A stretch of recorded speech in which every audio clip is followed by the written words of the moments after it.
దేశంలో కోట్లాది మంది పేద ప్రజలకు సొంత ఇల్లు లేదు. తెలంగాణలో కూడా సుమారు 30 లక్షల మందికి ఉండటానికి గూడు లేదని గత బీఆర్ఎస్ ప్రభుత్వం చేసిన సర్వేలో తేలింది. మరి ఇప్పుడు అటు కేంద్ర ప్రభుత్వం కానీ ఇటు రాష్ట్ర ప్రభుత్వం కానీ ఈ సమస్యకు పరిష్కారం చూపలేదు.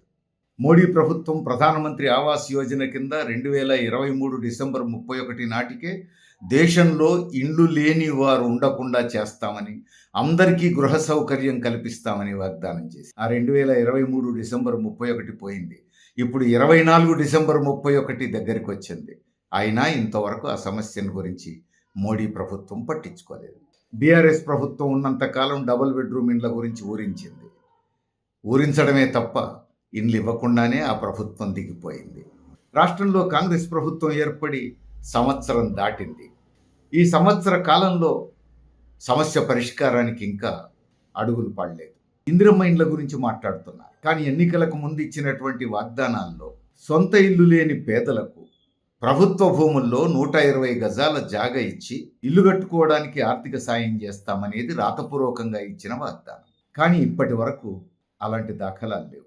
గత 2.5 సంవత్సరాలుగా రాష్ట్రంలో 1,00,000 మంది పేదలు, 1,00,000 కుటుంబాలు ప్రభుత్వ భూముల్లో 20 జిల్లాల్లో సుమారు 69 కేంద్రాల్లో గుడిసెలు వేసుకొని ఉన్నారు. మరి తాము ఇచ్చినటువంటి వాగ్దానం మేరకు వీళ్ళందరికీ 120 గజాల చొప్పున సర్వే చేసి స్థలం కేటాయించి ఇల్లు కట్టుకోవడానికి ఆర్థిక సాయం చేయొచ్చు.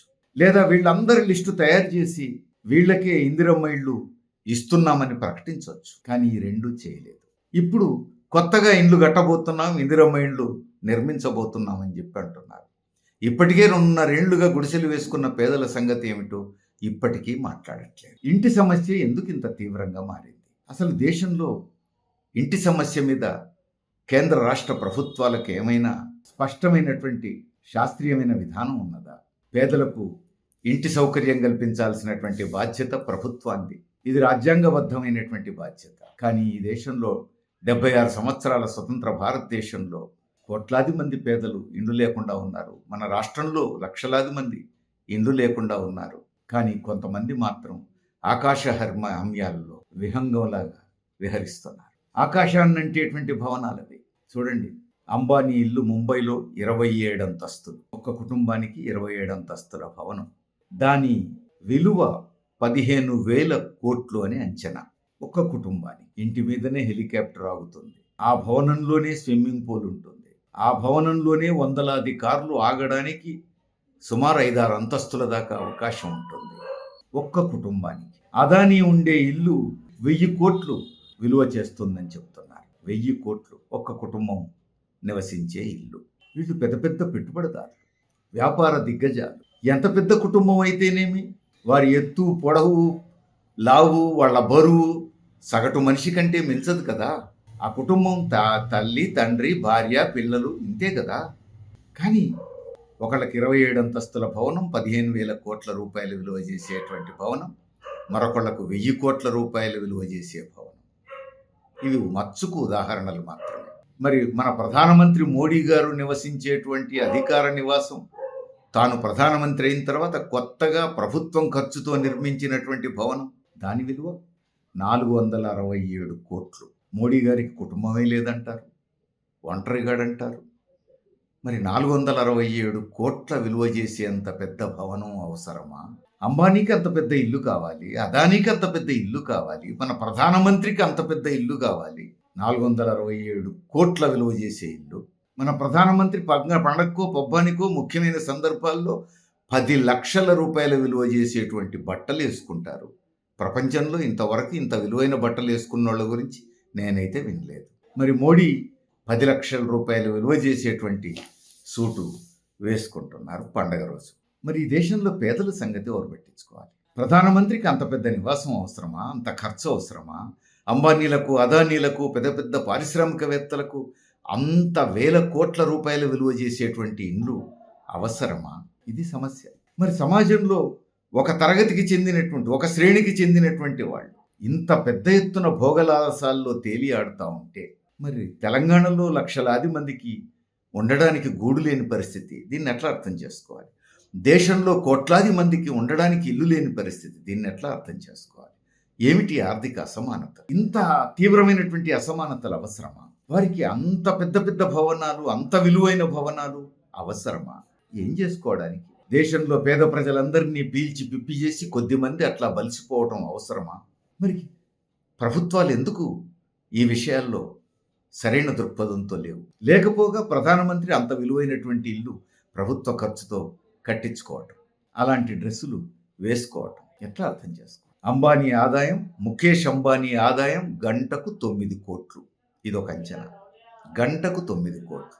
మరి ఇంత పెద్ద ఆస్తిపరులు ఈ సొమ్మంతా ఏం చేసుకుంటారు? ఈ సంపదంతా ఏం చేసుకుంటారు? దేశంలో నిరుద్యోగం తాండవిస్తా ఉంది. ధరలు ఆకాశాన్ని అంటుతా ఉన్నాయి. పేద మధ్యతరగతి ప్రజానీకం ఆర్థిక సమస్యలతో సతమతం అవుతున్నారు. విద్య, వైద్యం కొనుక్కోలేని పరిస్థితుల్లో ప్రజలు అల్లాడిపోతున్నారు. కనీస సౌకర్యాలు కరువైపోతున్నాయి. కానీ కొంతమంది మాత్రం ఇంత పెద్ద ఎత్తున శతసహస్ర కోటీశ్వరులుగా ఎదిగిపోతున్నారు. అవసరమా? కొద్దిమంది దగ్గర ఇంత సంపద పోగవలసినటువంటి అవసరం ఉందా? దేశాన్ని పనంగా పెట్టి, దేశ ప్రజల అభివృద్ధిని పనంగా పెట్టి, దేశ ప్రజల సౌకర్యాలను పనంగా పెట్టి కొద్దిమంది ఇట్లా బలిసిపోవటం అవసరమా? ఈ విషయం గురించి సీరియస్గా పరిశీలించాల్సిన బాధ్యత, దీన్ని సరిదిద్దేందుకు ప్రయత్నించాల్సిన బాధ్యత కేంద్ర రాష్ట్ర ప్రభుత్వాల మీద లేదా? ఇది కదా ఇప్పుడు ఆలోచించాల్సిన విషయం. ఇంత పెద్ద ఎత్తున సంపదను పోగేసుకుంటున్న వాళ్ళ మీద సంపద పన్ను వేయాలి అంటే ఒప్పుకోరు. ఇంత సంపద పోగేసుకొని తమ పిల్లలు ఇటు పుల్ల తీసి అటు పెట్టాల్సిన అవసరం లేకుండానే ఇంకా రాజకీయంగా కానీ, ఆర్థికంగా కానీ, లేదా సమాజంలో ఎల్డర్స్గా, పౌరులుగా ఇంకా వయస్సు రాకముందే ఇంత పెద్ద సంపద అప్పనంగా వాళ్ళేం కష్టపడకుండానే తమ పూర్వీకుల నుంచి, తమ తల్లిదండ్రుల నుంచి సంక్రమించడం అవసరమా?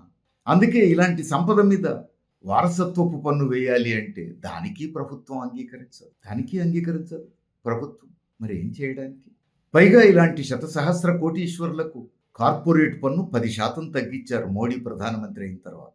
పాపం వాళ్ళు పేదల్లా కనపడుతున్నారు పాలకులకు. వారి మీద కదా కార్పొరేట్ పన్ను పెంచాల్సింది, వారి మీద కదా వారసత్వ పన్ను వేయాల్సింది, వారి మీద కదా సంపద పన్ను వేయాల్సింది. ఈ పని చేయకుండా పేద ప్రజల ఇబ్బందులను చూసి వెక్కిరించే పద్ధతుల్లో ప్రభుత్వాలు వ్యవహరిస్తే ఇంతకంటే దారుణం ఏముంటుంది? పేదలను, వాళ్ళ పేదరికాన్ని వెక్కిరించడం తప్ప ఇంకేమంటాం దీన్ని? 15,000 కోట్ల ఇల్లు, 1000 కోట్ల ఇల్లు, 467 కోట్ల ఇల్లు పెట్టుకోవటం, పండగలకు పబ్బాలకు 10 లక్షల విలువ చేసేటువంటి బట్టలు వేసుకోవటం, కోట్ల రూపాయల విలువ చేసేటువంటి గడియారాలు, ఇతరత్ర వస్తువులు తమ కుటుంబాల్లో పిల్లల పెళ్లిళ్ల సందర్భంగా వచ్చినటువంటి మిత్రులకు గిఫ్టులుగా ఇచ్చుకోవటం, 1000 కోట్ల రూపాయలు పెళ్లిళ్లకు ఖర్చు పెట్టడం. దీన్ని ఏమంటాం? పేదలను వెక్కిరించడం కాక దీనికి ఇంకేమైనా పేరు పెట్టగలమా? వారి పేదరికాన్ని అపహాస్యం చేయడం తప్ప దీన్ని ఇంకేమైనా చెప్పగలమా? ప్రజల చేత ఎన్నుకోబడేటువంటి పాలకులు ఈ సమస్యల్ని పరిష్కరించకుండా పబ్బం గడిపితే, పదవులకు భోగలాలసాలకు అలవాటు పడితే దీన్ని ఎట్లా అర్థం చేసుకోవాలి? ఆఖరికి పెద్ద పెద్ద పారిశ్రామికవేత్తలను చూసి పాలకులు కూడా అలాంటి సౌకర్యాలకే మోజుపడే పరిస్థితి మన ప్రధానమంత్రులు అవే కనబడుతున్నాయి, చూసాం. అందుకని దేశ ప్రజలు సీరియస్గా ఆలోచించాల్సిన సమయం. 143 కోట్ల మంది ప్రజలు ఈ సమస్యల లోతుపాతుల మీద దృష్టి సారించాల్సిన సమయం. పాలకులను నిలదీయాల్సిన సమయం.